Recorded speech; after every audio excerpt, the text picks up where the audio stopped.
Hello বন্ধুরা, আমি পায়েল তোমাদের প্রত্যেককে আমার চ্যানেল অগ্রিসর সায়েন্স ক্লাসে স্বাগত। যারা নতুন নতুন আমার চ্যানেলে জয়েন করেছো সবাইকেই অনেক অনেক ওয়েলকাম আমার চ্যানেলে। আশা করি সবাই ভালো আছো, সুস্থ আছো।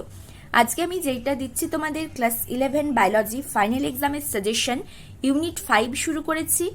ইউনিটের নাম মানব শারীরবিদ্যা। এখান থেকে তোমাদের 18 নম্বর কোয়েশ্চেন টোটাল ইউনিট থেকে অ্যাটেম্প্ট করতে হবে। কিভাবে নাম্বার ডিস্ট্রিবিউশন হয় আমি ফার্স্ট পার্ট যখন এর আগের অধ্যায়টা বলেছি সেখানে আলোচনা করে দিয়েছি। তোমরা যখনই ভিডিও দেখবে ইউনিটের ফার্স্ট পার্ট থেকে দেখো, তাহলে তোমাদের বুঝতে সুবিধা হবে। আমি এক এক দিনে এক একটা চ্যাপ্টার তোমাদেরকে কভার করিয়ে দিচ্ছি। যেগুলো ইম্পর্টেন্ট ক্লাস 11-এর জন্য সেগুলোও বলে দিচ্ছি। যেই ধরনের কোয়েশ্চেন কম্পিটিটিভ এক্সাম, যেমন নিটের জন্য যারা প্রিপারেশন নেবে, আইআইটি জ্যামের জন্য যারা প্রিপারেশন নেবে, বিএসসি নার্সিংয়ের জন্য যারা প্রিপারেশন নিতে চাও, এএনএম জিএনএম এক্সামে বসতে চাও, বা গ্র্যাজুয়েশন করতে চাও কোনো সেন্ট্রাল ইউনিভার্সিটি থেকে, সেখানে যে ধরনের কোয়েশ্চেন আসে সেগুলোও কিন্তু আমি বলে দিচ্ছি তোমাদেরকে। যারা ওয়েস্ট বেঙ্গল বোর্ডের স্টুডেন্ট তারা অতি অবশ্যই চ্যানেলটাকে সাবস্ক্রাইব করে দিও। আমি এই ভিডিওগুলো দেওয়ার পর তোমাদের এমসিকিউ প্র্যাকটিস করাবো এনসিইআরটি বেস্ট। আজকে যেই পার্টটা পড়াচ্ছি অধ্যায় 15, চ্যাপ্টারের নাম নিঃশ্বাস প্রশ্বাস এবং শ্বসন। আমি কোশ্চেন আলোচনা করতে করতে বলে দিচ্ছি কি ধরনের কোশ্চেন ক্লাস 11-এর জন্য ইম্পর্টেন্ট আর কোনগুলো বেশি কম্পিটিটিভ এক্সামে আসে। যারা প্রথম ভিডিও দেখছো চ্যানেলকে সাবস্ক্রাইব করে নিও। আমি যখনই কোনো ভিডিও আপলোড করি তাহলে তোমরা তার নোটিফিকেশন পাবে, বেল আইকনকে প্রেস করে দিও। যারা আছো আমার চ্যানেলে তোমরা বন্ধুদের সাথে ভিডিও শেয়ার করো, তাদের ভালো লাগলে তারাও চ্যানেলে জয়েন করতে পারে। ফার্স্ট কোয়েশ্চেন আজকের কি রেখেছি দেখো। রেসপিরেটরি সারফেসে অধিকাংশ কার্বন ডাইঅক্সাইড কি রূপে পরিবাহিত হয়? যতগুলো কোয়েশ্চেন আমি রেখেছি এখানে ইনক্লুড করেছি, প্রত্যেকটা কোয়েশ্চেন কিন্তু ক্লাস 11 কম্পিটিটিভ এক্সামের জন্য ইম্পর্টেন্ট। এবার কম্পিটিটিভ এক্সামের জন্য তোমাদের প্র্যাকটিস বেশি করতে হয়। ক্লাস 11 থেকেই কিন্তু কম্পিটিটিভ এক্সামের প্রিপারেশন শুরু হয়ে যায়। সেখানে কোয়েশ্চেন প্যাটার্ন আলাদা। সব কম্পিটিটিভ এক্সামেই তোমাদের এমসিকিউ টাইপ কোয়েশ্চেন অ্যাটেম্প্ট করতে হয়, তাই কোয়েশ্চেন প্যাটার্ন আলাদা কিন্তু কনসেপ্ট একই থাকবে। তাই 11 থেকেই বেসিক কনসেপ্টগুলো যেই লাইনে যেতে চাও, যদি বায়োলজি নিয়ে পড়তে চাও বায়োলজি, ফিজিক্স কেমিস্ট্রি, যদি তোমরা ইঞ্জিনিয়ারিং লাইনে যেতে চাও তাহলে ফিজিক্স কেমিস্ট্রি আর ম্যাথ গুলোকে কিন্তু খুব ভালোভাবে পড়তে শুরু করো, কনসেপ্টগুলোকে ক্লিয়ার করো। কনসেপ্ট 11-12 দুটোরই পুরো কমপ্লিট লাগবে তোমাদের কম্পিটিটিভ এক্সামের জন্য। কোশ্চেন প্যাটার্নটা আলাদা হয়ে যাবে। ক্লাস 11-এ বড় প্রশ্ন ব্রড কোশ্চেন তোমাদের অ্যাটেম্প্ট করতে হয়, কিন্তু কম্পিটিটিভ এক্সামে বেসিক কনসেপ্ট যদি ক্লিয়ার থাকে তবেই তোমরা এমসিকিউ গুলো সলভ করতে পারবে। তাই এখন থেকেই কম্পিটিটিভ এক্সামের জন্য কিন্তু প্রিপারেশন শুরু করে দাও তোমরা। তাহলে এইখানে যেটা হবে অ্যান্সার সেটা হলো বাইকার্বনেট আয়ন রূপে CO2টা আমাদের দেহে রেসপিরেটরি সারফেসে পরিবাহিত হয়। এই যে চ্যাপ্টারটা রয়েছে এই চ্যাপ্টারে কতগুলো রিয়াকশন আছে, যে গ্যাস আদান প্রদান হচ্ছে তার রিয়াকশন, হিমোগ্লোবিনের সাথে অক্সিজেন যুক্ত হচ্ছে সেগুলো রিয়াকশন। যেখানে রিয়াকশন দেওয়া যাবে লেখার কোশ্চেনে বলছি, সেখানে কিন্তু তোমাদের রিয়াকশনসগুলো দিতে হবে উইথ এনজাইম দিতে হবে। যখনই তোমরা রিয়াকশন লিখবে ব্যালেন্স ইকুয়েশন লিখতে হয়, আর কোন এনজাইম কোন মেটালের জন্য হেল্প করছে। যেমনি কার্বনিক অ্যানহাইড্রেজ এনজাইমের কথা যদি বলি সেখানে মেটাল লাগে জিঙ্ক। এটাও তোমাদের জিজ্ঞেস করে বিশেষ করে কম্পিটিটিভ এক্সামে যে কার্বনিক অ্যানহাইড্রেজ এনজাইমের জন্য কোন মেটালটা, এই এনজাইমটাকে অ্যাক্টিভেট করতে কোন মেটাল হেল্প করে। অপশন দিয়ে দেবে iron, molybdenum, zinc, copper. Answer হয়ে যাবে জিঙ্ক। তাই কার্বনিক অ্যানহাইড্রেজকে কিন্তু কি বলা হয় না জিঙ্ক উৎসেচকও বলা হয়ে থাকে। তো উৎসেচকের জন্য উৎসেচকের কাজটাকে সক্রিয় করতে অ্যাক্টিভ করতে মেটালও কিন্তু হেল্প করে। তাই কোন উৎসেচকের জন্য কোন মেটাল হেল্প করছে, যেমনি গ্লাইকোলাইসিসে বেশিরভাগ ক্ষেত্রে ম্যাগনেসিয়াম হেল্প করে, ক্লোরোফিলের মধ্যে ম্যাগনেসিয়াম থাকে। তো এই আয়নগুলো এই মেটালগুলো কিন্তু হেল্প করে রিয়াকশনসগুলো করতে। সেখানে কোন মেটাল কোন এনজাইমের সাথে কাজ করে সেই হিসেবে কিন্তু তোমাদের কম্পিটিটিভ এক্সামে কোশ্চেন জিজ্ঞেস করে। যখন পড়বে এই জিনিসগুলো কিন্তু খেয়াল রাখবে। আর এখানে যখন ব্রড কোশ্চেন লিখতে হবে, যেমনি ক্লোরাইডের শিফটের কিছু কোয়েশ্চেন থাকে, বিপরীত ক্লোরাইড শিফট, রিভার্স ক্লোরাইড শিফটের কোয়েশ্চেন যদি জিজ্ঞেস করে অতি অবশ্যই রিয়াকশনসগুলো তোমাদের লিখে দিতে হবে। নেক্সট কোয়েশ্চেন কি আছে, শ্বাসকার্যের হার স্তন্যপায়ী মস্তিষ্কের নিম্নলিখিত অংশ দ্বারা নিয়ন্ত্রিত হয়। এখানে কোন কোন মস্তিষ্কের পার্ট ইনভলভ থাকে সেটা হলো মেডালা অবলাঙ্গাটা, আরেকটা থাকে সেটা হলো পন্স ভ্যালোরি। ঠিক আছে, এখানেই কি হয়, এখানকার যে নিউরনগুলো থাকে সেগুলোই শ্বাসকার্যটাকে কন্ট্রোল করছে মস্তিষ্কের পার্ট। অ্যান্সার হলো বি এরটা। 3 নম্বর কোশ্চেন, ভীষণ ইম্পর্টেন্ট কোশ্চেন 11-এর জন্য, আবার কম্পিটিটিভ এক্সামের জন্য। এতদিনকার প্যাটার্নে অক্সিহিমোগ্লোবিন রিলেটেড কোনো কোয়েশ্চেন ক্লাস 11-এ কিন্তু আসেনি, যে নতুন প্যাটার্নে তোমাদের কোয়েশ্চেন এসছে, কিন্তু এখন কোয়েশ্চেন কিন্তু আপডেট হচ্ছে। তাই অক্সিহিমোগ্লোবিন কম্পিটিটিভ এক্সামের জন্য তো ভীষণ ইম্পর্টেন্ট পয়েন্ট, যে বিয়োজন রেখাচিত্রটা রয়েছে, কেন ডান দিকে শিফট হয়, কেন বাঁ দিকে শিফট হয়, স্টেটমেন্ট বেসিস কোয়েশ্চেন জিজ্ঞেস করে যে এদের মধ্যে কোনটা সঠিক বা সঠিক নয়, এই ধরনের কোয়েশ্চেন কম্পিটিটিভ এক্সামে আসে। ক্লাস 11-এর জন্যও কিন্তু এই বছর ফাইনালে তোমরা অক্সিজেন হিমোগ্লোবিন বিয়োজন রেখাচিত্রটা খুব ভালোভাবে দেখে রাখবে। কেন সেই রেখাচিত্রটা ডান দিকে সরণ হচ্ছে বা বাদিকে সরণ হচ্ছে, তার কারণগুলো কি কি, প্রভাবকগুলো কি কি, সেটা কিন্তু 11-এর জন্যই দেখে রাখবে। কনসেপ্টটা খুব ভালোভাবে ক্লিয়ার রেখো। ক্লাস 11-এ এই চ্যাপ্টারটার থেকে যেই পোর্শনটা বেশি আরও ইম্পর্টেন্ট যদি আমি বলি, শ্বাসবায়ুর পরিমাণগুলো এমসিকিউ হিসেবেও আসতে পারে, সংজ্ঞা ডেফিনেশন হিসেবেও 2 নম্বরের কোশ্চেন আসতে পারে, উইথ ভ্যালু মানগুলো জিজ্ঞেস করে। সেটা তোমাদের এমসিকিউতেও মানগুলো জিজ্ঞেস করতে পারে বা ক্যালকুলেশন হিসেবেও কিন্তু আসতে পারে। তাই শ্বাসবায়ুর পরিমাণ পোর্শনটা খুব ভালোভাবে দেখে রাখবে ক্লাস 11-এর জন্য, কম্পিটিটিভ এক্সামের জন্য। শ্বাসক্রিয়ায় কি কি কোন কোন পেশিগুলো যুক্ত থাকছে সেগুলো দেখে রাখবে, শ্বসনতন্ত্রের রোগ কোনগুলো সেগুলো দেখে রাখবে। এই পয়েন্টগুলোর থেকে জোর দিয়েই বেশি কোয়েশ্চেন এই চ্যাপ্টারটার থেকে কিন্তু আসে। আর কম্পিটিটিভ এক্সামের জন্য আরেকটা যেই পয়েন্ট তোমাদের ম্যাচ করতে দিতে পারে, স্তম্ভ ম্যাচিং হিসেবে কতগুলো প্রাণীর নাম দিয়ে দিল, তাদের শ্বাসঙ্গ কি কি সেগুলো ম্যাচিং হিসেবে, স্তম্ভ ম্যাচিং হিসেবেও কোয়েশ্চেন জিজ্ঞেস করে। তো এইগুলো হচ্ছে কম্পিটিটিভ এক্সামের জন্য। আর ক্লাস 11 ফাইনাল এক্সামের জন্য খুব ভালোভাবে দেখবে। মানে এই বছর তোমরা যেই এরিয়া থেকে কোয়েশ্চেন দেখতে পাচ্ছ এখান থেকে বেশি ফোকাস করে, সেটা তো বায়ুর পরিমাপ, শ্বাসবায়ুর পরিমাপগুলো ভালোভাবে দেখবে, খুবই ভালোভাবে ডিজিজগুলো দেখবে। আর যেটা দেখবে অক্সিহিমোগ্লোবিনের কার্ভটা ক্লাস 11 প্লাস কম্পিটিটিভ এক্সামে বেশি আসে ওই পোর্শনটার থেকে, কিন্তু 11-এর জন্য ভালো করে কনসেপ্টটা বুঝে রাখবে। নেক্সট পয়েন্ট, দেহকোষ অক্সিহিমোগ্লোবিন থেকে অক্সিজেন পায়। অক্সিহিমোগ্লোবিন বিভাজন হয় নিম্নলিখিত কারণে। এর কারণ কি কি বিভাজন হওয়ার, যার জন্য ডান দিকে শিফট হয়, নিম্ন O2 থাকে, অক্সিজেনের পরিমাণটা কম হয়ে যায়, আর উচ্চ CO2 কার্বন ডাইঅক্সাইডের ঘনত্ব হলে বিভাজন হয়ে যায়। আর কি কি এখানে থাকতে পারে, পিএইচ এর মান যদি কমে যায়। সব জায়গার পিএইচ এর কিন্তু একটা পার্টিকুলার ভ্যালু আছে। রক্তের পিএইচ নিউট্রাল ধরা হয় 7.4, ঠিক আছে, যেটাকে আমরা নিউট্রালি ধরবো। তো এক একটা জায়গায় এক এক রকম পিএইচ। যেমনি স্টমাকটা হচ্ছে আমলিক। কেন আমলিক না, এখানে HCl ক্ষরণ হয়, স্টমাকের এনভায়রনমেন্ট যেটা থাকে সেটা হয়ে যায় আমলিক। সেরকম লাইসোজোম, সেখানে পিএইচ কিরকম হয়, আলাদা হয়। এক একটা কোষের অঙ্গাণুতে কিন্তু পিএইচ ফিক্স থাকে। সেই পিএইচ গুলো ফিক্স হওয়ার কারণ, এক একটা এনজাইম আমলিক এনভায়রনমেন্টে অ্যাক্টিভ হয়, এক একটা এনজাইম ক্ষারীয় এনভায়রনমেন্টে অ্যাক্টিভ হয়। সেই হিসেবে আমাদের শরীরে কিন্তু পিএইচ মেনটেন থাকে। এবার যদি পিএইচ কমে গেল, তাহলে এই অক্সিহিমোগ্লোবিন বিভাজনের রেখাচিত্রটা ডান দিকে শিফট করে। যদি দেহের উষ্ণতা বেড়ে গেল, তাহলে ডান দিকে শিফট করে। বা কি হচ্ছে না, যদি 2,3-BPG বাইফসফোগ্লিসারেট এর যৌগটার পরিমাণ বেড়ে যায়, তাহলেও কিন্তু রেখাচিত্রটা ডান দিকে শিফট করবে। রেখাচিত্র ডান দিকে শিফট করার মানে হলো কি, অক্সিজেন আর হিমোগ্লোবিন যুক্ত হওয়ার প্রবণতাটা কমে যায়। এইটা হলো তার মিনিং। ডান দিকে শিফট হচ্ছে, বাঁ দিকে শিফট হচ্ছে, এর মিনিং গুলো কি বোঝাচ্ছে সেটাও জিজ্ঞেস করে। বাঁ দিকে শিফট মানে অক্সিজেন আর হিমোগ্লোবিন যুক্ত থাকার প্রবণতাটা বাড়ে। ডান দিকে শিফট মানে অক্সিজেন আর হিমোগ্লোবিনের যে যুক্ত হওয়ার প্রবণতাটা, একে অপরের প্রতি আসক্তিটা কমে যায়। একটা হিমোগ্লোবিনের সাথে 4টে অক্সিজেন অণু কিন্তু যুক্ত থাকে। ফার্স্ট অণু যুক্ত হওয়ার পর সেটাই কি করে, অন্য অক্সিজেন হিমোগ্লোবিনের সঙ্গে যুক্ত হতে সাহায্য করে। ঠিক আছে, এরকম ভাবে যুক্ত হওয়ারও রিয়াকশন আছে। তাহলে একটা হিমোগ্লোবিন ম্যাক্সিমাম কটা অক্সিজেনকে যুক্ত করতে পারে, সেটা হলো 4টা। সেরকম মায়োগ্লোবিন প্রোটিন আছে, সেখানে 2টো অক্সিজেন যুক্ত হয়। যদিও ক্লাস 11-এ তোমাদের মনে হয় না মায়োগ্লোবিন প্রোটিনটা থাকবে, কিন্তু কম্পারেটিভ এক্সামে এই কম্পারিজন মায়োগ্লোবিন আর হিমোগ্লোবিনের কম্পেয়ারটা দেয়। এই ইনফরমেশনটা কিন্তু মাথায় রেখো। নেক্সট কোয়েশ্চেন কি, রক্তে পিএইচ কমে যায়। যদি একমাত্র বললাম রক্তে পিএইচ কমে যায়, তখন অক্সিজেন হিমোগ্লোবিনের রেখাচিত্রটা সরণটা কি হয়ে যায়, ডান দিকে হয়ে যায়। আর সরণ যদি ডান দিকে হয়, সেক্ষেত্রে আসক্তিটা হিমোগ্লোবিনের অক্সিজেনের প্রতি কমে যায়। অ্যান্সার হয়ে যাবে সি এরটা, বাকি অপশনগুলো হবে না। মস্তিষ্কে রক্ত সঞ্চালন কমে যায়, এটাও নয়। হৃদস্পন্দন কমে যায়, নয়। যকৃৎ থেকে বাইকার্বনেট আয়ন নিঃসৃত হয়, এটাও নয়। সঠিক অ্যান্সার হলো পিএইচ কমে যাওয়ার ফলে ডান দিকে শিফট হয়। ডান দিকে শিফট মানে অক্সিহিমোগ্লোবিন বিয়োজনের রেখাচিত্র হিমোগ্লোবিনের অক্সিজেনের প্রতি আসক্তিটা কমে যায়, দুজনে একসাথে থাকার প্রবণতাটা কমে যায়।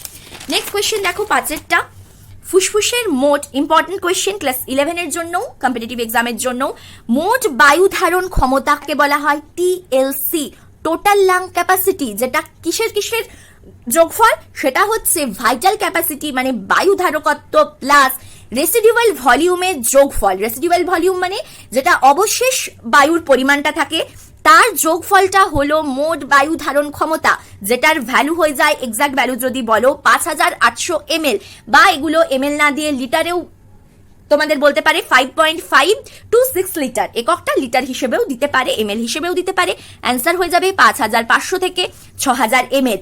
এই যে টোটাল লাং ক্যাপাসিটি আছে এটা কাদের কাদের যোগফল বললাম, ভিসি প্লাস আরভি। ভিসি মানে হচ্ছে ভাইটাল ক্যাপাসিটি বায়ু ধারকত্ব, প্লাস আরভি মানে রেসিডিউয়াল ভলিউম, যেটা অবশেষ বায়ুর পরিমাণ থাকে সেটা। ভিসির পরিমাণ হলো 4600 ml, আরভির পরিমাণ হলো 1200 ml, এগুলো লিটার এককেও প্রকাশ করা যেতে পারে। এবার যে ভাইটাল ক্যাপাসিটি রয়েছে সেটাও আবার কিছু কিছু যোগফল, কার কার 3টে জিনিসের যোগফল। এই যে আমি বলছি কোনটার বায়ুর পরিমাণগুলোর যোগফলগুলো, এগুলো কিন্তু কম্পিটিটিভ এক্সামে কোনটা কার যোগফল হিসেবে প্রকাশিত হয় কিন্তু জিজ্ঞেস করে। ইম্পর্টেন্ট পয়েন্ট কম্পিটিটিভ এক্সামের জন্য এগুলো ভীষণ ভীষণ খুব ভালোভাবে শ্বাস বায়ুর পরিমাণগুলো দেখবে 11 এর জন্য আর কম্পিটিটিভ এক্সামের জন্য। তাহলে ভিসি যেটা সেখানে থাকছে প্রবাহী বায়ু, যেটাকে আমরা টাইডাল ভলিউম বলতে পারি, প্লাস আইআরভি রেসপিরেটরি রিজার্ভ ভলিউম মানে যেটা প্রশ্বাস ক্রিয়ার সময় অতিরিক্ত বায়ুর পরিমাণ থাকে সেটাকে আইআরভি বলে, plus ERV expiratory reserve volume যেটা নিঃশ্বাস ক্রিয়ায় অতিরিক্ত বায়ুর পরিমাণ।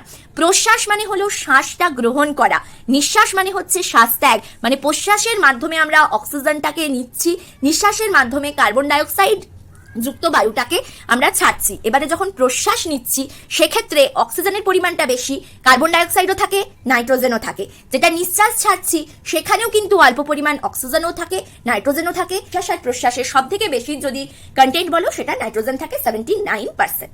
ঠিক আছে, এই পার্সেন্টেজগুলো যদি জিজ্ঞেস করে বায়ুর উপাদান তাহলে তোমাদের কিন্তু পার্সেন্টেজ হিসেবে বলতে হবে বায়ুর উপাদান, প্রশ্বাস বায়ুর উপাদান, নিঃশ্বাস বায়ুর উপাদান, বায়ুথলির বায়ুর উপাদান কি, এটাও হচ্ছে ইম্পর্টেন্ট পয়েন্ট ক্লাস 11 এর জন্য। ঠিক, এবারে আমি যেটা বললাম টাইডাল ভলিউম এর পরিমাণ হলো 500 ml, যেটা বললাম আইআরভি এর পরিমাণ হচ্ছে 2500 থেকে 3000 ml। প্রত্যেকটার মান ভলিউমগুলোর কিন্তু ইম্পর্টেন্ট, কোনটা কার যোগফল ইম্পর্টেন্ট কম্পিটিটিভ এক্সামের জন্য ক্লাস 11 এর জন্য। এই যে পয়েন্টটা রয়েছে শ্বাসবায়ুর পরিমাণ ভীষণ ভীষণ ইম্পর্টেন্ট, খুব ভালোভাবে কিন্তু তোমরা করবে। আর ইআরভির পরিমাণ যদি বলো সেটা সবচেয়ে কম হয় 1000 থেকে 1100 ml। আমি ml এ বলছি, এগুলো তোমাদের লিটার হিসেবেও জিজ্ঞেস অপশনে দিতে পারে, যেটা 2500 বলছি 2.5 লিটার হিসেবে তোমাদের দেবে। আর কি যেটা প্রবাহী বায়ু 500 ml বললাম 0.5 লিটার তোমাদের দেবে। আরেকটা এখানে মনে রাখবে নিষ্ক্রিয় বায়ুর যেই ভলিউমটা বা যেটাকে ডেড স্পেস ভলিউম বলে সেটা হলো 140 ml, এটা যদি যায় 0.14 লিটার হিসেবে তোমাদের দেবে অপশন। তো ml এও দিতে পারে, লিটারেও দিতে পারে। ঠিক আছে, তাহলে এখানে মোট যেই বায়ু ধারণ ক্ষমতা সেটা হয়ে যাবে 5500 থেকে 6000 ml এর মধ্যে। বাকি যেই পয়েন্টগুলো বললাম শ্বাসবায়ুর পরিমাণ প্রত্যেকটাই কিন্তু ইম্পর্টেন্ট, যে কোনো পয়েন্ট এমসিকিউ হিসেবে জিজ্ঞেস করবে, যে কোনো পয়েন্ট থেকেই কোশ্চেন আসতে পারে 11এও কম্পিটিটিভ এক্সামেও। খুব খুব খুব ভালোভাবে এই পয়েন্টটা তোমরা দেখে রেখো। মেন হেডিং হচ্ছে শ্বাসবায়ুর পরিমাণ। নেক্সট, নিম্নলিখিত কোনটি শ্বসনতন্ত্রের অস্বাভাবিকতা? শ্বাসক্রিয়াতে যেই রোগগুলো হয় এই রোগগুলোর কারণ আর তার ফলাফল হিসেবেও কিন্তু তোমাদের কোশ্চেন 2 নম্বরে জিজ্ঞেস করতে পারে। এখানে যতগুলো অপশন আছে অ্যান্সার হবে এনফাইসেমা আর হাঁপানি, এই দুটোই হলো শ্বাসক্রিয়া জনিত রোগ। যদি অ্যানজাইনা পেক্টোরিস বলো ডিজিজটা ইম্পর্টেন্ট, এটা হয় কেন? হার্ট মাসেলে যথেষ্ট পরিমাণে কি যায় না, O2টা প্রবাহ হয় না। যদি রক্ত সঠিকভাবে চলাচল না করলো হার্ট মাসেল, যেটাকে মায়োকার্ডিয়াম বলা হয়, সেখানে তাহলে যেই ডিজিজটা হবে অক্সিজেনের অভাবে হার্ট মাসেলে, হার্টের ক্ষেত্রে, সেটাকে আমরা বলবো অ্যানজাইনা পেক্টোরিস। ডিজিজটা কিন্তু ইম্পর্টেন্ট, এটা শ্বাসক্রিয়ার সঙ্গে যুক্ত নয়, সংবহন তন্ত্রের সঙ্গে এই ডিজিজটা যুক্ত। এখানে অ্যান্সার হয়ে যাবে তোমাদের 6টা সি। ঠিক আছে, নেক্সট কোয়েশ্চেন কি, নিম্নলিখিত কোনটি পেশাগত ফুসফুসের রোগ? পেশাগত মানে কোনো জায়গায় কাজ করছে সেখান থেকে তার ডাস্টগুলো বডিতে ঢুকে শ্বাসক্রিয়ার ফলে ফুসফুসে এসে রোগ হচ্ছে, তখন ফুসফুসের রোগ সৃষ্টি হচ্ছে, হাঁপানি হতে পারে, অ্যাজমা হতে পারে, বুকে ব্যথা হতে পারে, মাথা যন্ত্রণা হতে পারে, এই সমস্ত সিমটমগুলো দেখা দিতে পারে, তাকে আমরা পেশাগত ফুসফুসের রোগ বলবো। সেটা সিলিকোসিস, সিলিকা কারখানায় যারা কাজ করে সেটা। এই প্রত্যেকটা জিনিস যেগুলো পেশাগত রোগ আমরা দুরকম ভাবে ভাগ করতে পারি।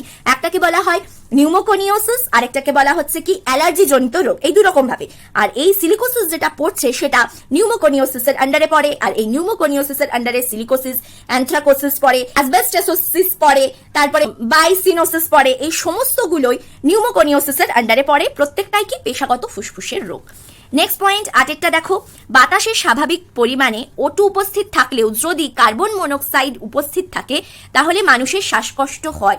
এর কারণ হলো হিমোগ্লোবিনের যে বাইন্ডিং হওয়ার আসক্তি, প্রবণতা, সেইটা কার প্রতি বেশি আছে? অক্সিজেনের তুলনায় কার্বন মনোক্সাইড যদি থাকে তাহলে অক্সিজেনের সাথে বাইন্ড না হয়ে হিমোগ্লোবিনটা কিন্তু কার্বন মনোক্সাইডের সাথে বাইন্ড হয়ে যায়। সেক্ষেত্রে কি হয়ে যাবে? অক্সিজেনের প্রেজেন্স থাকলেও আমাদের শ্বাসকষ্ট হবে, কারণ আমাদের শ্বাসক্রিয়াটা সঠিকভাবে চালানোর জন্য, বডিতে রিয়াকশনগুলো সঠিকভাবে চালানোর জন্য, জারণ ক্রিয়া সঠিকভাবে চালানোর জন্য অক্সিজেনের প্রয়োজন। এবার হিমোগ্লোবিন অক্সিজেন আছে, অক্সিজেনের সাথে বাইন্ড না করে যেহেতু কার্বন মনোক্সাইড বেশি, তার প্রতি আসক্তিটা বেশি, বাইন্ড হওয়ার, যুক্ত হওয়ার, তাহলে কার্বন মনোক্সাইডের সাথে যুক্ত হয়ে যাচ্ছে। তাই যদি অক্সিজেনও থাকে তাহলে কি হবে? আমাদের শ্বাসকার্য হবে। তাই জন্য বলে এই কার্বন মনোক্সাইড যেগুলো রয়েছে সেগুলোকে গ্লোবাল ওয়ার্মিং গ্যাস হিসেবে ডিনোট করে দেওয়া হয়েছে, গ্রিন হাউস গ্যাস হিসেবে ডিনোট করা হয়েছে। ভীষণ মারাত্মক গ্যাস এটা, হিমোগ্লোবিনকে অক্সিজেনের সাথে বাইন্ড করতে দেয় না। যদি কার্বন মনোক্সাইড থাকে তাহলে সে যুক্ত হয়ে যায়, সেক্ষেত্রে শ্বাসকষ্ট কিন্তু হতে পারে। ঠিক আছে, তাহলে অ্যান্সার হয়ে যাবে এর অপশনটা কারেক্ট, 8। নেক্সট 9টা, নিম্নলিখিত কোন রক্তবাহ কম, ভীষণ ইম্পর্টেন্ট একটা পয়েন্ট, কম অক্সিজেন পূর্ণ রক্ত হৃৎপিণ্ড থেকে ফুসফুসে বয়ে নিয়ে যায়, যেটাকে আমরা বলবো পালমোনারি আর্টারি, ফুসফুসীয় ধমনী। ধমনী জেনারেলি কি হয়? আর্টারিরা বেশি অক্সিজেনযুক্ত রক্ত পরিবহন করে, কিন্তু ফুসফুসীয় ধমনী বা অপশন দিতে পারে পালমোনারি আর্টারি, এটা কি হচ্ছে? ব্যতিক্রম, এরা কম অক্সিজেন পূর্ণ রক্ত পরিবহন করে, মানে বলতে পারো অশুদ্ধ রক্ত পরিবহন করে। ঠিক আছে, নেক্সট পয়েন্ট কি? ফুসফুসীয় ধারকত্ব পরিমাপ করার যন্ত্র কি? ইম্পর্টেন্ট পয়েন্ট, এই যেটাতে ফুসফুসীয় ধারকত্ব, বায়ুর পরিমাণটা নির্ণয় করা যায়, সেরকম যন্ত্র হলো পাইরোমিটার। এবারে বাকি যন্ত্রগুলো দেখে নাও। অ্যামমিটার হলো কারেন্ট মেজার করবার, কোনো সার্কিটে, কোনো বর্তনীতে কতটা কারেন্ট প্রবাহ হচ্ছে সেটা মেজার করা যায়। হাইগ্রোমিটার দিয়ে কি করা যায়? হিউমিডিটি মেজার করা যায়, মানে বায়ুর মধ্যে কতটা ভেপার রয়েছে, জলীয় বাষ্প রয়েছে, সেই অ্যামাউন্টটা বার করবার জন্য প্রয়োজন হয় হাইগ্রোমিটার। স্ফিগমোম্যানোমিটার দিয়ে কি দেখা যায়? আর্টেরিয়াল ব্লাড প্রেশার, রক্তচাপটা আমরা মাপতে পারি স্ফিগমোম্যানোমিটার যন্ত্র দিয়ে। ফুসফুসীয় ধারকত্ব পরিমাপ করবার জন্য প্রয়োজন স্পাইরোমিটার। অ্যান্সার হয়ে যাবে 10এরটা সি। নেক্সট পয়েন্ট দেখো, 2 আর 3 মার্কসের কোয়েশ্চেন দিয়ে দিচ্ছি। এবার 2 নম্বরের কোয়েশ্চেন গুলো 1+1 হিসেবেও কিন্তু আসতে পারে। নেক্সট কোয়েশ্চেন আবার 5 মার্কসের কোয়েশ্চেনও আসতে পারে। ম্যাক্সিমাম এখন যেটা দিচ্ছে 4 মার্কসের, 5 মার্কসের কোয়েশ্চেন গুলো 3+2 তে ডিভাইড করে দেয়, 3+1+1 এ দিতে পারে, 4+1 এ দিতে পারে। তাহলে ম্যাক্সিমাম যতটা কোয়েশ্চেন তোমাদের লিখতে হয় ক্লাস 11 এ 4 মার্কসের কোয়েশ্চেন এখন কিন্তু লিখতে হয়। এখান থেকেও আমি একটা 4 মার্কসের কোয়েশ্চেন দিচ্ছি তোমাদের। ফার্স্ট কোয়েশ্চেন দেখো কি দিচ্ছি, মানবদেহে প্রবাহী বায়ু, অবশিষ্ট বায়ু এবং ফুসফুসের মোট বায়ু ধারণ ক্ষমতার স্বাভাবিক পরিমাপ, ভীষণ ইম্পর্টেন্ট। 500 ml প্রবাহী বায়ুর জন্য, অবশিষ্ট বায়ুর জন্য 1500 ml। লিটার হিসেবেও কিন্তু অপশনগুলো তোমরা লিখতে পারো। আর মোট বায়ুর ধারকত্ব 5800, যদি রেঞ্জ হিসেবে দিয়ে দেয় 5500 থেকে 6000 ml, যে অপশনটা থাকবে সেটা কারেক্ট। এবারে কি বলেছি, প্রতি মিনিটে স্বাভাবিক অবস্থায় মানুষ কতবার শ্বাস গ্রহণ শ্বাস ত্যাগ করে? শ্বাস গ্রহণ মানে প্রশ্বাস, শ্বাস ত্যাগ মানে নিঃশ্বাস, সেটা হচ্ছে প্রতি মিনিটে বিশ্রামরত অবস্থায় 14 থেকে 18 বার করতে পারে। নেক্সট, মানবদেহে 1 অণু হিমোগ্লোবিনের সাথে কত অণু অক্সিজেন যুক্ত থাকে? ম্যাক্সিমাম 4 অণু যুক্ত থাকে।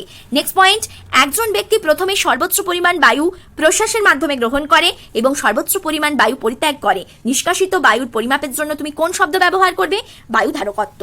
মেরুদণ্ডী প্রাণীদের শ্বাসরঞ্জকের নাম হিমোগ্লোবিন, আর এই হিমোগ্লোবিনই কি হচ্ছে? গ্যাসীয় আদান প্রদানের সাহায্য করছে। শ্বাসরঞ্জক কেন বলা হচ্ছে? হিম থাকে হিমোগ্লোবিনে, হিমটা হলো রঞ্জক, হিম মানে আয়রন, যার জন্য হিমোগ্লোবিনের বর্ণ লাল হয়, তাই জন্য এটাকে শ্বাসরঞ্জক বলে ডিনোট করা হয়েছে।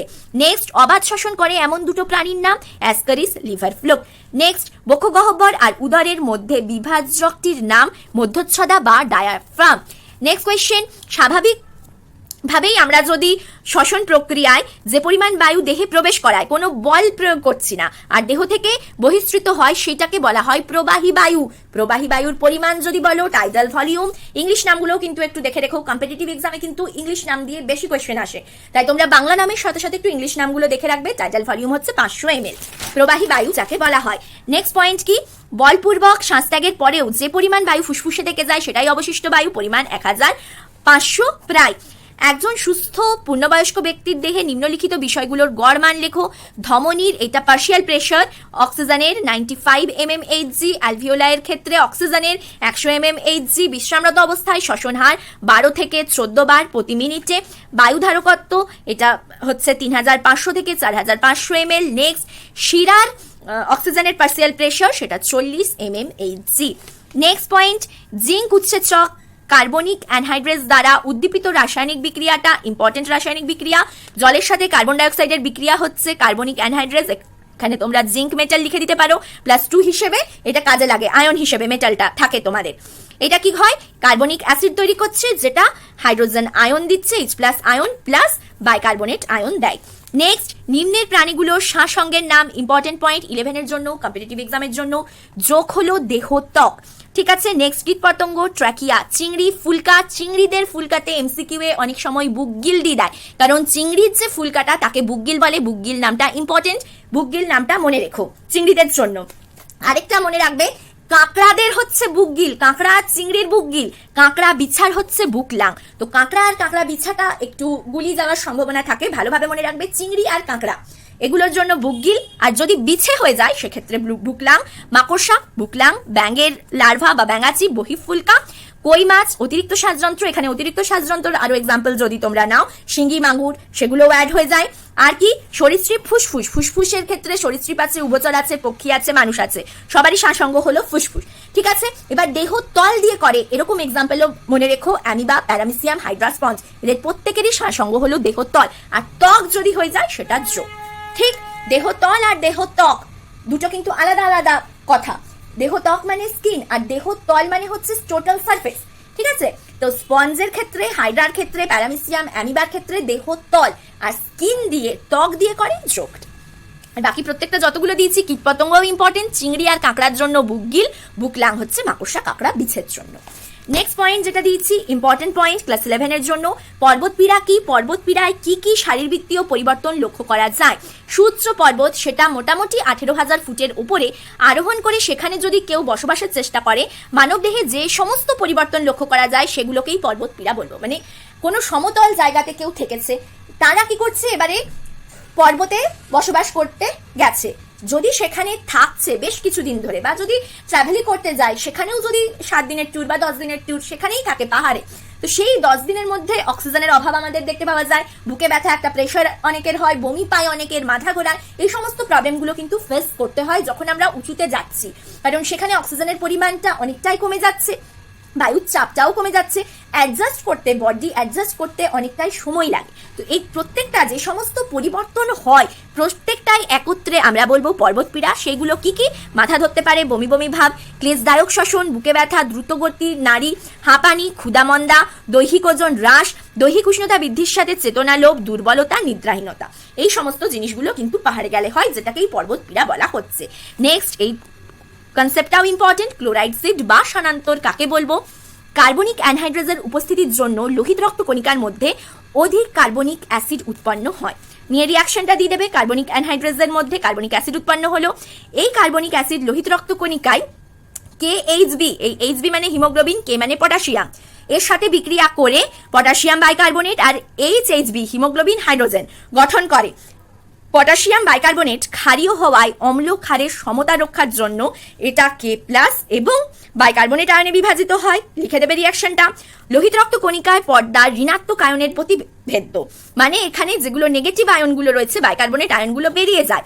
এই কারণে পর্দা যেগুলো থাকে প্রত্যেকটা ক্ষেত্রে, আমি বলেছিলাম তোমাদের পর্দাগুলোর মধ্যে কিছুটা ফাঁক থাকে, কিছু কিছু জিনিস ইজিলি বেরিয়ে যায়, কিছু কিছু জিনিস বার করবার জন্য অন্য কারোর সাহায্য লাগে। তখন ক্লাস 10-এ বা কোনো পয়েন্ট আমি পড়েছি তোমাদের, সেখানে সিগন্যালিং এর ব্যাপার, পাস করবার ব্যাপার, নিউক্লিয়ার পোর যেগুলো থাকে, নিউক্লিয়াসের মধ্যেও কিন্তু থাকছে, কোষের স্ট্রাকচার মেনলি যখন পড়েছিলাম এগুলো আলোচনা করেছি।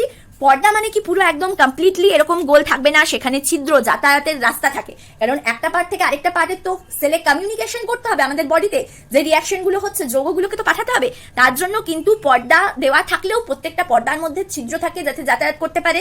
কিছু কিছু জিনিস ইজিলি পাস হয়ে যায়, কিছু কিছু জিনিস পাস করবার জন্য চ্যানেল থাকে, অন্য কারুর সাহায্য নিয়ে পাস হয়, যার সাহায্য নিয়ে পাস হয় তাকে লিগ্যান্ড বলা হয়। কখনো কখনো কিছু রিসেপ্টর থাকে, সিগন্যালিং দেয় কোনো যৌগ, যে এবারে এটাকে যে ফিডব্যাক রিয়াকশনটা যখন বলেছিলাম সেখানেও আমি তোমাদের বলেছি এটা ফিডব্যাক কিছু দিয়ে দিল, কোনো একটা যৌগ বেশি আছে মানে সেটা কি করতে পারে, কোনো রিয়াকশনকে করবার জন্যও সিগন্যাল দিতে পারে বা বন্ধ করতেও সিগন্যাল দিতে পারে, পজিটিভ ফিডব্যাক হিসেবেও কাজ করতে পারে, নেগেটিভ ফিডব্যাক হিসেবেও কাজ করতে পারে।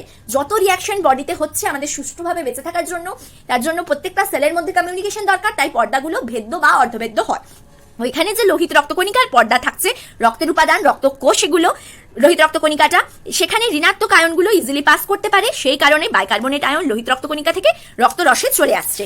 যখন এটা পাস হবে তখন কি হয়, বিনিময়ে রক্তরস থেকে ক্লোরাইড আয়ন লোহিত রক্তকণিকায় স্থানান্তরিত হয়, একেই ক্লোরাইড শিফট বলা হচ্ছে। মানে একটা লোহিত রক্তকণিকা থেকে বাইরে যাচ্ছে বাইকার্বনেট আয়নটা, রক্তরসে আসছে, রক্তরস থেকে ক্লোরাইড আয়নটা ভেতরে যাচ্ছে, এটাই হলো লোহিত রক্তকণিকায় ক্লোরাইড শিফট। মানে এই যে দুটো দুদিকে যাচ্ছে এই ট্রান্সপোর্টটাকে বলা হয় অ্যান্টি ট্রান্সপোর্ট। এবার দুটো কখনো যদি একই দিকে যায়, বেরোয় ভেতর থেকে বাইরে বা বাইরে থেকে ভেতরে, সেটাকে বলা হয় সিম্পোর্ট ট্রান্সপোর্ট। এই ট্রান্সপোর্টও কিন্তু তোমাদের ছিল, ট্রান্সপোর্ট রিলেটেড কোশ্চেনও আমি তোমাদের দিয়েছি, ঠিক আছে। এইখানে দেখো এটা কিন্তু অ্যান্টিপোর্ট ট্রান্সপোর্ট হচ্ছে, লোহিত রক্তকণিকা থেকে বাইকার্বনেটের রক্তরসে আসছে, রক্তরস থেকে ক্লোরাইড আয়নটা লোহিত রক্তকণিকায় আসছে, দুটো অপোজিটে যাচ্ছে, মানে এটা অ্যান্টিপোর্ট ট্রান্সপোর্ট হচ্ছে। নেক্সট কোয়েশ্চেন, এবারে আমি কোয়েশ্চেন আকারে দিয়ে দিচ্ছি তোমাদেরকে, যতগুলো কোয়েশ্চেন রেখেছি, কোনো কোয়েশ্চেনে লিখতে যদি কিছু প্রবলেম হয়, ছোট করতে না পারো, তাহলে অবশ্যই কমেন্টে জিজ্ঞেস করে নিও। আগের যে সাজেশনে কোয়েশ্চেনগুলো রেখেছিলাম প্রত্যেকটার আমি অ্যান্সার লিখে দিইনি, কিছু কিছু আলোচনা করে দিয়েছি, সেগুলোর মধ্যে থেকেই দিয়েছি। কিছু কিছু আছে হয়তো আমার যেহেতু আমি টপিক ডিটেলসে তোমাদের পড়াচ্ছি না, সাজেশন বেসিসে পড়াচ্ছি, তো আলোচনা হয়তো প্রত্যেকটা কোয়েশ্চেন করিনি। যেগুলো কোয়েশ্চেনগুলো আলোচনা করিনি, কোনো টপিকে কিছু প্রবলেম আছে, তোমরা বুঝতে পারছো না, আরেকবার বলে দিলে ভালো হয়, এরকম যদি কিছু থাকে অতি অবশ্যই কমেন্টে কিন্তু জিজ্ঞেস করে নেবে। নেক্সট যে কোয়েশ্চেনটা ইম্পর্টেন্ট 11 এর জন্য, বায়ুথলির বায়ুর উপাদানগুলো লেখো। এখানে যখন উপাদানগুলো লিখবে এই অ্যান্সারটা, সেখানে প্রথমে বায়ুথলির বায়ু বলতে কি বোঝায় সেটাকে মেনশন করবে। মানে কি মেনশন করবে, লিখবে যে বায়ুথলির বায়ু বলতে বোঝায় যে পরিমাণ বায়ু ফুসফুসের শ্বসন অংশে অবস্থান করে এবং ফুসফুস মধ্যস্থ রক্তজালকের সাথে গ্যাসীয় আদান প্রদানে অংশগ্রহণ করে, তাকেই বলা হয় বায়ুথলির বায়ু। এই বায়ুথলির বায়ুতে যে ফুসফুসীয় শিরা রক্ত আছে, বায়ুথলির বায়ু থেকে অক্সিজেনটা নেয় আর কার্বন ডাইঅক্সাইডটা ফুসফুসকে দিচ্ছে, সেই জন্য যেহেতু কার্বন ডাইঅক্সাইডটা বায়ুথলিতে দিয়ে দেয়, বায়ুথলিতে CO2 পরিমাণটা বেড়ে যায়। বায়ুথলির বায়ুতে নর্মালি যে পার্সেন্টেজগুলো থাকে অক্সিজেন, কার্বন ডাইঅক্সাইড, নাইট্রোজেন, জলীয় বাষ্পর, সেগুলো হচ্ছে অক্সিজেনের পরিমাণ 15% মোটামুটি থাকে, অ্যাকিউরেট ভ্যালু যদি বলো 14.2 বা 3 বা 5 লেখা থাকতে পারে পার্সেন্ট থাকছে। কার্বন ডাইঅক্সাইড হচ্ছে 6% বা অ্যাকিউরেট ভ্যালু যদি বলো 5.5%। এবারে যে আমি মানগুলো বলছি এটা কিন্তু এক এক রকম বইয়ে এক একটা ভ্যালু দেওয়া থাকতে পারে, তো তোমরা 6% যদি লেখো তাহলেও নাম্বার পাবে, 5.5, 5.8 যদি লেখো তাহলেও নাম্বার পাবে। নাইট্রোজেন হচ্ছে 80.3% থাকে, জলীয় বাষ্প হচ্ছে 6.2% থাকে। এই পার্সেন্টেজ হিসেবে যখন উপাদান বলবে তখন কিন্তু তোমাদের লিখতে হবে। প্রশ্বাস বায়ু এবং নিঃশ্বাস বায়ুর উপাদানগুলো লেখো। এখানেও উপাদানে যে পার্সেন্টেজ, প্রশ্বাস বায়ুতে অক্সিজেন বেশি থাকছে 20.94 বা 21 লিখতে পারো, কার্বন ডাইঅক্সাইড 0.04%, নাইট্রোজেন হচ্ছে 79.02% থাকছে। এইভাবে তোমরা লিখতে পারবে প্রশ্বাস বায়ুর এই পার্সেন্টেজগুলো মেনশন করতে হবে। নিঃশ্বাস বায়ুর উপাদানের মধ্যে অক্সিজেন 16.4%, কার্বন ডাইঅক্সাইড 4.0%, নাইট্রোজেন 79.6% থাকে। পার্সেন্টেজগুলো কিন্তু উপাদান বললে অতি অবশ্যই মেনশন করতে হবে। নেক্সট, নিম্নলিখিতগুলোর সংজ্ঞা লেখো এবং সুস্থ পূর্ণবয়স্ক মানব দেহে এদের মানগুলো লেখো। ক্লাস 11 এর জন্য ভীষণ ভীষণ ইম্পর্টেন্ট, MCQ হিসেবেও আসতে পারে, এভাবে কোশ্চেন আকারেও জিজ্ঞেস করতে পারে।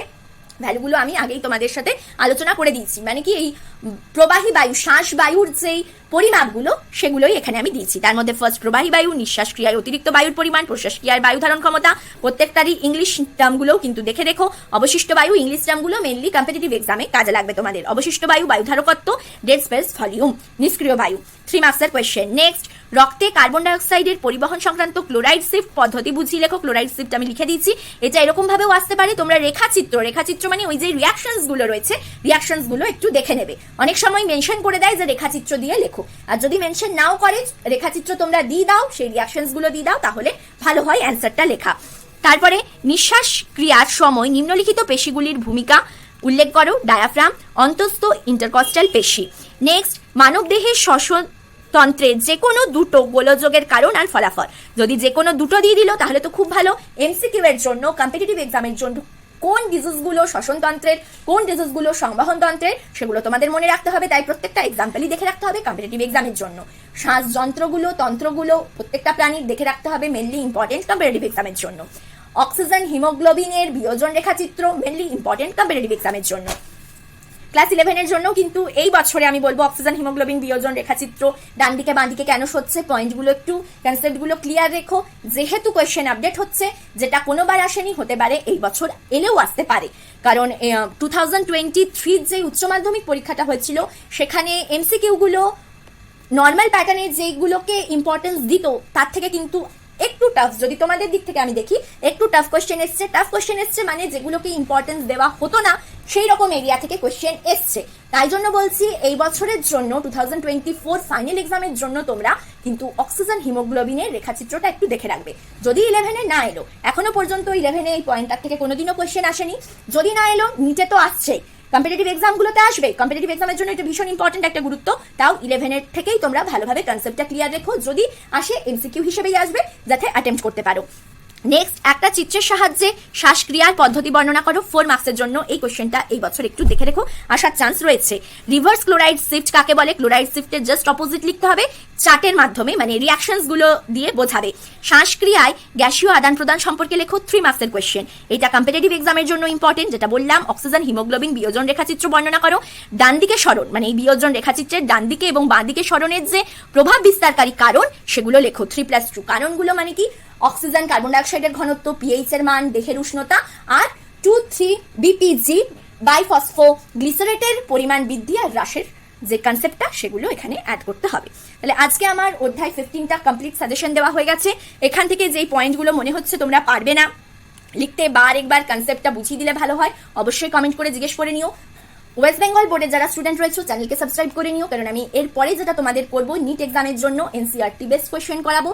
তাই তোমরা প্র্যাকটিস সেট হিসেবে সেগুলো দেখতে পারো। অনেক কোয়েশ্চেন আমার কিন্তু প্র্যাকটিস সেট হিসেবে দেওয়া আছে, সেগুলোও যারা 2024-এ নিট দেবে সেই প্র্যাকটিস সেট কোয়েশ্চেনগুলো দেখবে, কারণ সেগুলো এনসিইআরটি বেসড কোয়েশ্চেনই আমি তোমাদের সাথে আলোচনা করেছি। যারা প্রথম ভিডিও দেখছো চ্যানেলকে সাবস্ক্রাইব করে নিও। আজ এখানেই শেষ করছি, ভালোভাবে পড়ো। Thank you for watching.